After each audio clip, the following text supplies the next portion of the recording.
I was suffering from a perforated stomach. The pain so intense, I was on the verge of blacking out. Desperate, I called my girlfriend, Dr. Sarah Miller, a chief resident at the hospital. In my past life, she had chosen to save me without hesitation, but that choice caused her to miss a call from Caleb Reed. Consequently, Caleb died from severe blood loss following a car accident because he didn't get treatment in time. After that, Sarah spent years acting the part of the devoted partner, and we eventually married. But on our wedding day, she ran me over with her car, crushing my body and leaving me to bleed out. Her last words to me were a vicious whisper.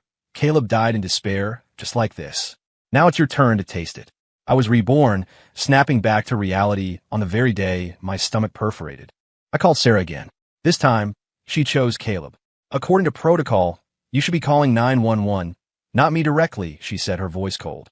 I'm an internist, Ethan, not your personal concierge doctor. Caleb was in a car accident. I have to go to him. You're capable. Drive yourself here. She hung up before I could speak. I clutched my stomach, staring out at the torrential downpour battering the windows. A wave of dizziness hit me. Due to the hurricane making landfall, the city was seeing record-breaking rainfall. Even a healthy person would struggle to navigate the flooded streets right now, let alone someone in my condition. My hand shook as I touched my abdomen, cold sweat drenching my forehead. I tried 911 again, but the lines were jammed. Total despair washed over me. In this extreme weather, emergency services were overwhelmed. Clawing at the wall for support, I stumbled downstairs and sent a voice message to a doctor friend. He called back almost instantly. Ethan, stop the drama, okay? The ER is a war zone today. Sarah was right. You're just looking for attention.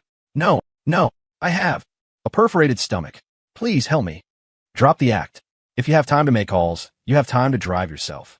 He hung up, deaf to my groans of agony. I couldn't take it anymore.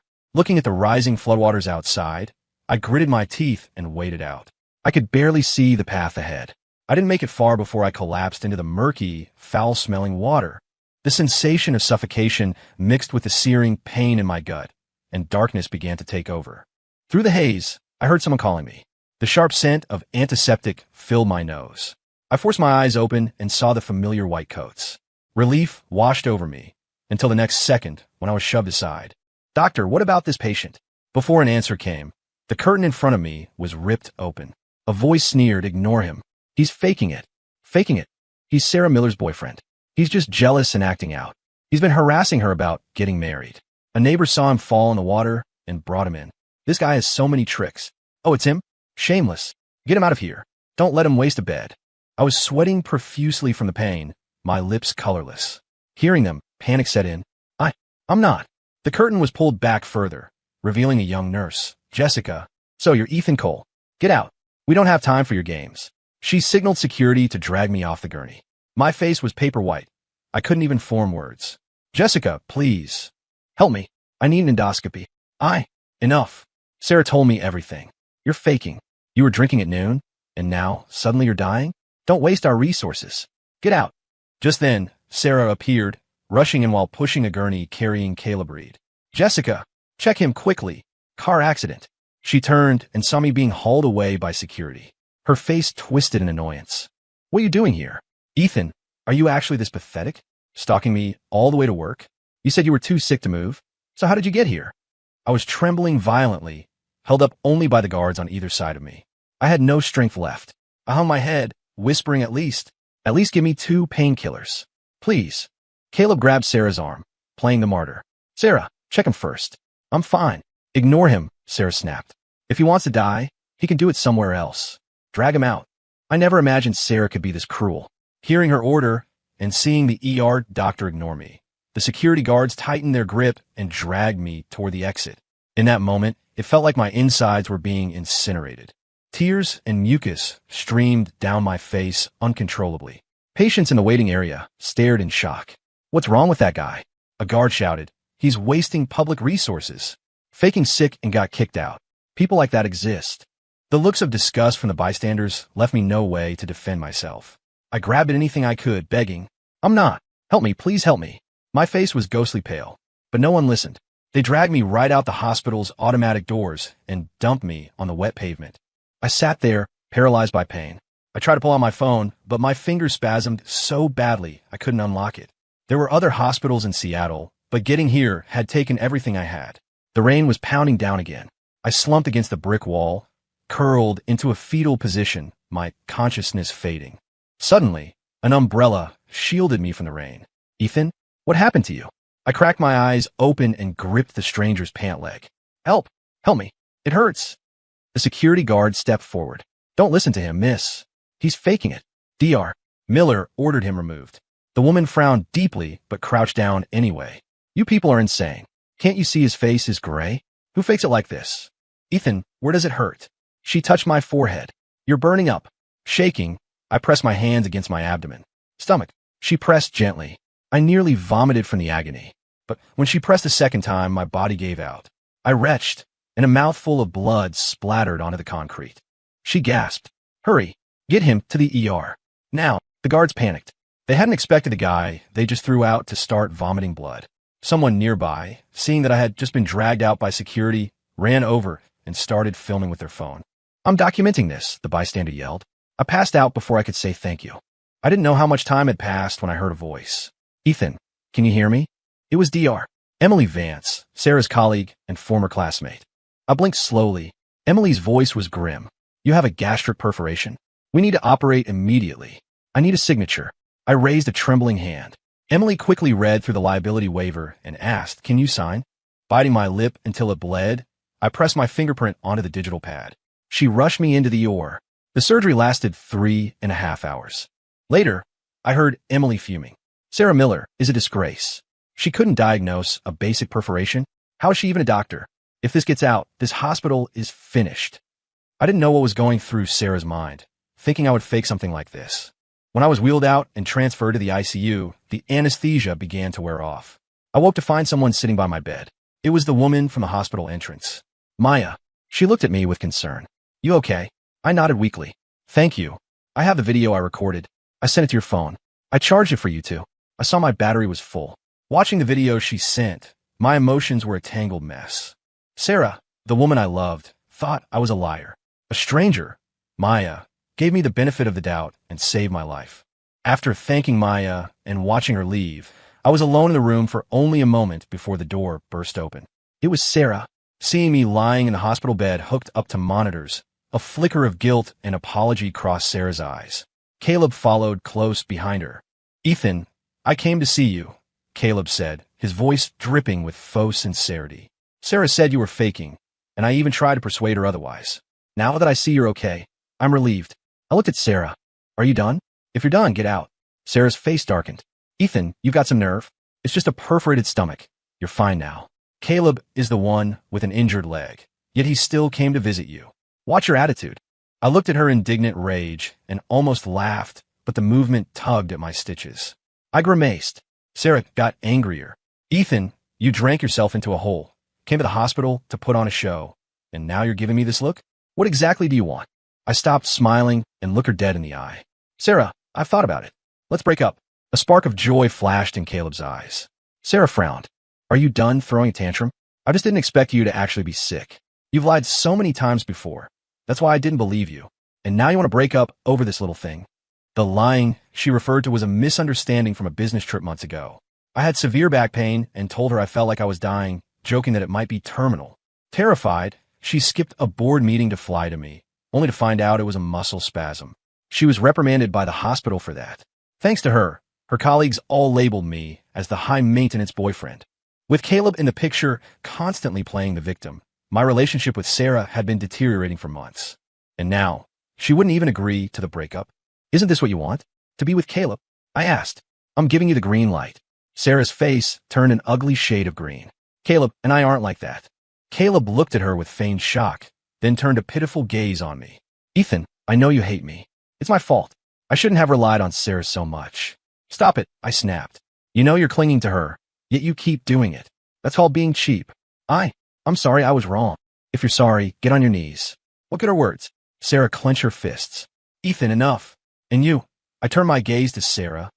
What did you even pass your boards? You couldn't spot a perforation? Fina. But I was in agony, and you had me thrown out into the rain like garbage. Do you have any idea how illegal that is? Shut up. Sarah shouted. This has nothing to do with Caleb. You brought this on yourself. As for your sickness, who knew if you were lying again? Fine, I was wrong this time. Don't make a scene. I'll pay your medical bills. If I wasn't fresh out of surgery, I would have slapped her. I didn't want her money. Get the hell out. I was shaking with rage, my wound throbbing. Sarah stepped forward aggressively. I grabbed the heavy glass mug from the bedside table and hurled it. It smashed against her forehead. Blood instantly began to flow. I felt a grim satisfaction. Caleb shrieked. How dare you hit her? Ethan, you've gone too far. He lunged and slapped me across the face. My vision went black. Half my face went numb, and a high-pitched ringing filled my ears. My body slumped back against the pillows. Stop faking it. Caleb hissed through gritted teeth. Sarah, are you okay? I didn't know if she was okay, but I certainly wasn't. The monitors by the bed started screaming alarms. I lay there, dizzy and deafened, my stomach fire flaring up again. A team of medical staff rushed in. Leading them was Dr. Emily Vance. Seeing the chaos, she exploded. Who hit the patient? Step forward. Sarah finally realized the gravity of the situation. We didn't mean to, she stammered, holding her bleeding forehead. It wasn't very convincing. Emily checked my vitals. The shock and the blow had nearly caused me to go into cardiac arrest. It took several minutes to stabilize me. When I opened my eyes and saw Emily's concerned face, tears welled up. I want to press charges, I rasped. Doctors from this hospital broke into my room to agitate me. She incited her lover to assault a post-op patient. Caleb stood there dumbfounded. You started it. His voice was shrill, making my weak whisper sound even more pathetic. But no one missed the fact that he didn't deny being her lover. I laughed internally. Caleb was so used to sneaking around, he'd practically outed himself. I threw a cup because you were bullying a dying man, I said. You knew I just had surgery. You came here to interrogate me and offer hush money for my bills. Is this how Seattle General handles malpractice? Leaving people to die and then trying to buy them off. Caleb's face drained of color. For so long, he and Sarah had painted me as the villain. But seeing me broken in a hospital bed, their narrative fell apart. Emily spun on Sarah.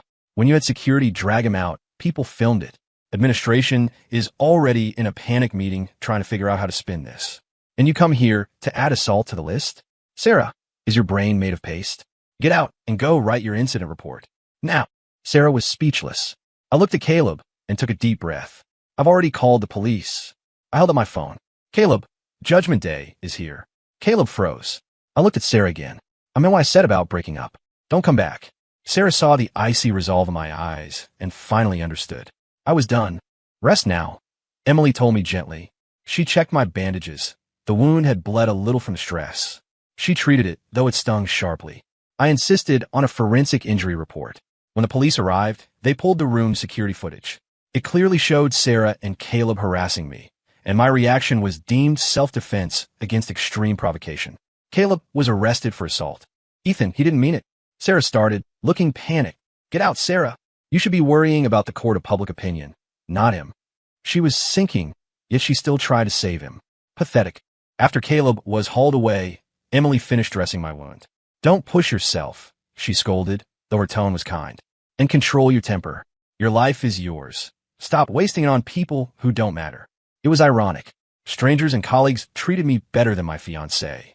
Thank you, Emily. Don't thank me. I just hate bad medicine, letting personal bias endanger a patient's life. She deserves whatever happens to her. And hey, no more alcohol. I nodded. After Emily left, Sarah didn't return. Caleb refused to settle, so he got a fine and 7 days in jail. But by the time he got out, the world had changed.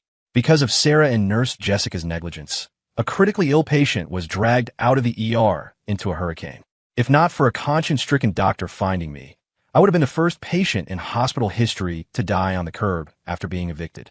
The story broke. Public outrage was instantaneous. The internet mob swarmed Seattle General's social media pages, forcing them to disable comments. The hospital had no choice but to seek a settlement. Their representative, naturally, was Sarah. I saw her 7 days later, the day I was being discharged. I hadn't told my family about the surgery. Sarah walked up, intending to help me into the car. I took a step back, dodging her hand. She froze. Ethan, let me drive you home. Fine. I wasn't going to turn down a ride. I was in this state because of her, after all. Sitting in the passenger seat, I smelled stale cigarette smoke. I don't smoke. I didn't have to guess whose scent lingered there. I sneezed. Sarah realized immediately. A friend smoked in the car. I'm sorry. She rolled down the windows. Don't apologize. I put on my mask and said nothing else. 10 minutes later, We arrived at the apartment. I looked around the street, now dry and normal. You know, I said quietly, that day the water was so deep I couldn't walk. I kept thinking the hospital felt 1,000 miles away. But today I realized it's just a 10-minute drive. Sarah, what made you think I would use my life as a bargaining chip against you? Sarah opened her mouth. I know, it's my fault. But Caleb, don't say his name. I won't forgive him. Sarah, when I say we're done, I mean completely. Whatever the hospital does to you is your problem. I cut her off and got out of the car. Sarah grabbed my wrist. I winced in pain. Let go. Ethan, my career is ruined, and I accept that. But Caleb is innocent. He only hit you because he was worried about me. Please, drop the charges against him. I laughed, a harsh, dry sound. Sarah, do you know why I drank until my stomach perforated? She paused. I got Caleb a job at my company. He screwed up a massive order. I was out drinking with the client to fix his mess so he wouldn't get fired or sued for damages. I nearly killed myself cleaning up his shit. And you asked me to forgive him? Go to hell. I ripped my hand away and went upstairs. I immediately started packing. The apartment was in Sarah's name. I never wanted to live off her, but we had been together so long I had filled the place with my things. Now, looking at them, I felt nauseous. I threw item after item into the trash. 3 hours later, the place was purged. Sarah hadn't followed me up, giving me the peace to clear out the garbage, both literal and metaphorical. After resting, I scrolled through my phone and saw a post from Caleb. He was out of jail. The caption read, "So blessed. No matter where I am, I have you protecting me." The photo showed Caleb holding flowers, leaning his head on a woman's shoulder. Sarah wasn't fully in the frame, but the mole on her right cheek was unmistakable. Scum. Moments ago, she was begging for my forgiveness, and now she was picking him up from jail. I left the keys on the counter, took one last look at the empty apartment, and walked out without turning back. I checked into a hotel, hired a lawyer, and filed a lawsuit against Seattle General and a complaint with the medical board. Since she wanted to play happy family with Caleb, I decided to sue him too. The forensic injury report from the hospital was useful. I might not get a huge payout, but I will make sure he paid a price. After setting everything in motion, I canceled my leave and went back to work. Caleb had been detained for a week, so naturally he lost his job. When I arrived at the office, he was there to collect his things. Seeing me, his eyes filled with venom. Ethan, are you happy now? Even if I leave, Sarah will never want you. I sneered at him. Trash belongs in the dumpster. If you want to recycle, go ahead. You talk big, but you spent 6 years chasing her like a dog. Now you're acting tough, playing hard to get. With Sarah not around, Caleb dropped the innocent act. He was right. I've been a fool for 6 years, thinking I could warm a heart of stone. But Sarah's heart belonged to Caleb. I shrugged. I hope you two grow old together. Seriously, stay locked together and don't inflict yourselves on anyone else. And Caleb, keep your pet on a leash. If Sarah comes near me again, I won't be polite. Caleb scoffed, grabbed his box, and left. I thought that was the end of it, but Caleb was relentless. He went crying to Sarah, claiming I bullied him out of the company. Unfortunately for him, Sarah had bigger problems. She was under investigation. I saw Sarah 3 days later in a hospital conference room. Across from me sat the hospital administrator, Dr. Chun, and representatives from the medical board. Sarah was there, looking like a ghost of her former self. The arrogance was gone, replaced by exhaustion and a flicker of resentment when she looked at me. Emily was there too. Mr. Cole, she introduced, this is Administrator Chun and the board members. Please state your demands. We will cooperate fully. I sat down, keeping my voice calm. My only demand is that a doctor with no ethics like Sarah Miller be removed from medical practice. Sarah gasped. Ethan, do you know what you're doing? I spent over a decade getting here. You want to burn down my entire life with one sentence. Did you respect your decade of training? I shot back. Sarah, strangers sent me apologies. You tested my limits. Forget medical ethics. You lack basic human decency. I want you punished. She and Caleb had been having an affair for years. In my past life, I died miserably because of her. In this life, she almost killed me again. Why should I show mercy? Sarah's hands clenched into fists, veins popping.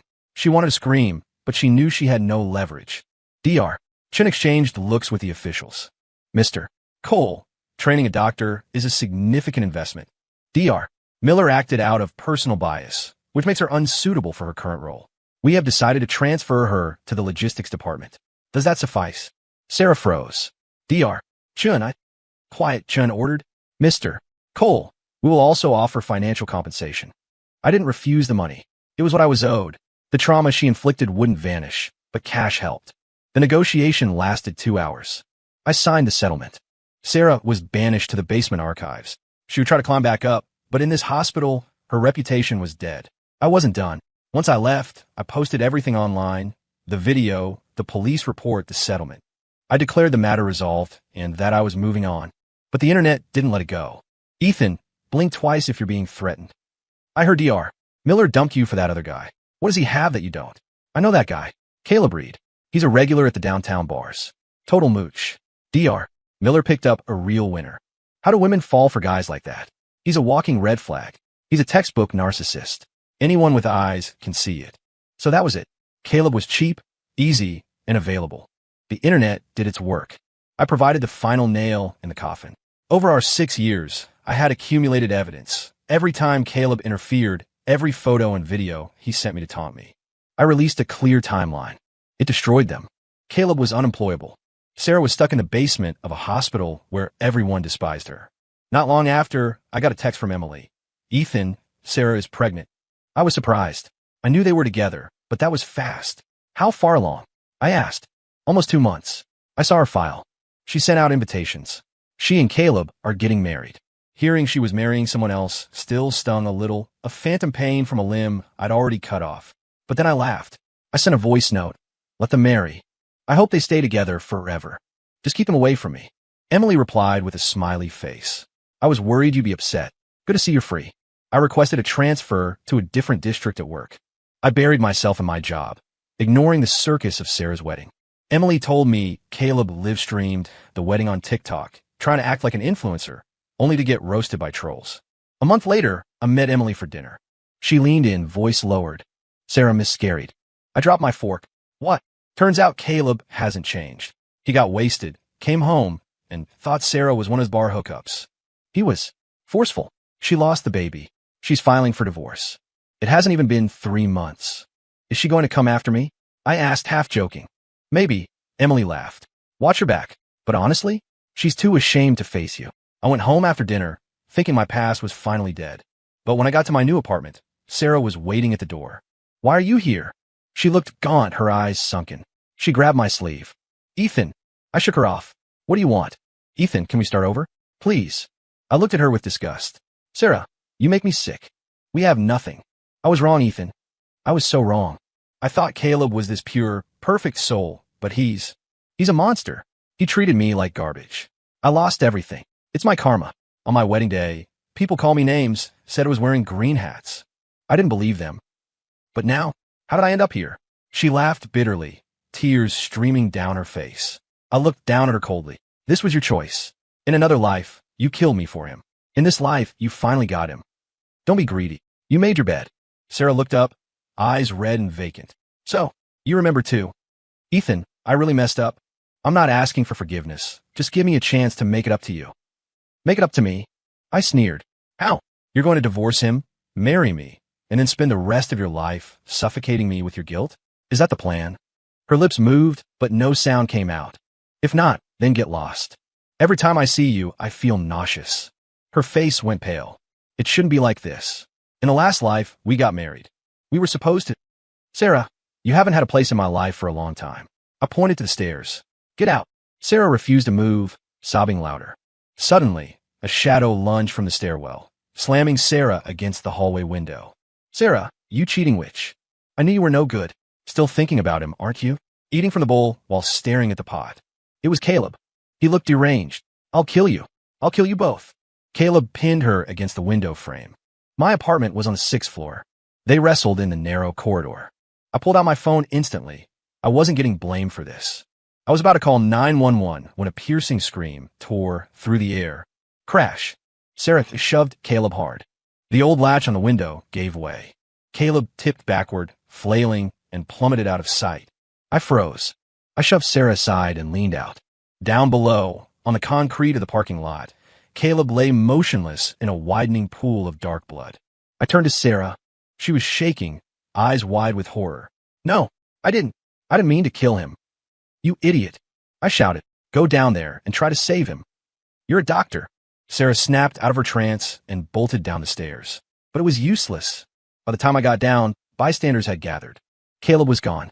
The impact on the paved lot had been fatal. Someone had already called 911. I called the police. Sarah sat on the asphalt, staring at her bloody hands, catatonic. When the police arrived, I gave my statement and provided the hallway security footage from my doorbell cam. It clearly showed the struggle and the shove. Sarah's mother arrived at the station later, screaming, You curse. If not for you, my daughter wouldn't be in this mess. She tried to claw at my face. I grabbed her arm and shoved her away. In the past, I took her abuse because I loved Sarah. Now, I had no reason to be polite. Touch me again, and I'll press charges, I warned. She threw a tantrum right there in the precinct. The officers warned her, then detained her when she tried to slap a cop. I gave my testimony and went home. Later, I met Emily for coffee. She shook her head in disbelief. Caleb was always a player. Only Sarah bought his innocent boy act, married 2 months, and one acts as the executioner for the other. It's tragic but self-inflicted. Did you know? She whispered. At their wedding, Caleb invited his bar friends. They practically turned the reception into a frat party. Sarah's mom looked like she swallowed a lemon. Sarah should have seen the signs then, but she was pregnant and delusional. Karma, I said quietly, but I didn't feel triumph. Just a heavy sense of exhaustion at the absurdity of it all. The trial took 6 months. Caleb's family demanded blood for blood. Sarah's mother sold everything she owned to settle with them, begging for leniency. Sarah was sentenced to 20 years for manslaughter. I went to the sentencing. When the judge read the verdict, Sarah looked back and saw me in the gallery. She collapsed to her knees, wailing, begging for my forgiveness. I kept my face blank, turned around, and walked out. I had escaped the fate of being murdered. Sarah had faced the consequences of her betrayal, but I still had a life to live. Stepping out of the courthouse, I looked up. The sky was a brilliant, wash-clean blue. A gentle breeze brushed my face. The nightmare was over. Sarah was just a detour in my life. Now, the road was open, and I was ready to drive. Story complete.